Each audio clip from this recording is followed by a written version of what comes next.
ప్రపంచంలోనే మొట్టమొదటి 6G పరికరాన్ని ఇటీవల ఏ దేశం ఆవిష్కరించింది? జపాన్ దేశం. ఇటీవల భువనేశ్వర్లో జరిగిన 27వ ఫెడరేషన్ కప్ సీనియర్ జాతీయ పోటీలో పురుషుల జావెలిన్ త్రోలో బంగారు పతకాన్ని ఎవరు గెలుచుకున్నారు? నీరజ్ చోప్రా. సునీల్ ఛెత్రి అంతర్జాతీయ ఫుట్బాలుకు రిటైర్మెంట్ ఎప్పుడు ప్రకటించారు? 6 జూన్ 2024న కువైట్తో జరిగిన మ్యాచ్ తరువాత. భారత ఫుట్బాల్లో సునీల్ ఛెత్రి పేరు ఏ ముఖ్యమైన మైలు రాయి? అత్యధిక గోల్ స్కోరర్. మనం ప్రపంచ టెలికమ్యూనికేషన్ అండ్ ఇన్ఫర్మేషన్ సొసైటీ డేని ఎప్పుడు జరుపుకుంటారు? మే 17.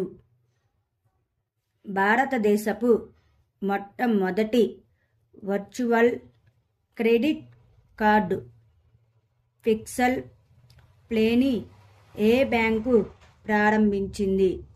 HDFC bank. జాతీయ డెంగ్యూ దినోత్సవం 2024 థీమ్ ఏమిటి? డెంగ్యూ నివారణ, సురక్షితమైన రేపటి కోసం బాధ్యత.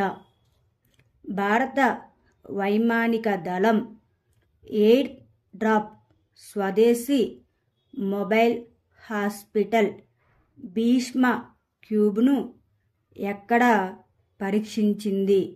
New Delhi.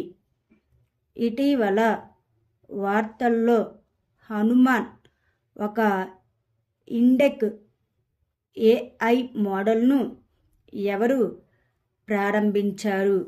India GPT. Centre for world university rankings యొక్క 2024 నివేదిక ప్రకారం ఇండియాలో అత్యుత్తమ పనితీరు కనబరుస్తున్న ఉన్నత విద్యాసంస్థగా ఏ విశ్వవిద్యాలయం నిలిచింది? భారతీయ ప్రబంధం మేనేజ్మెంట్ అహ్మదాబాదు. సెల టన్నెల్ ఇండియాలోని ఎత్తైన సొరంగంగా ఇంటర్నేషనల్ బుక్ ఆఫ్ ఆనర్ ద్వారా గుర్తించబడింది. సెల టన్నెల్ ఎక్కడ ఉంది? అరుణాచల్ ప్రదేశ్.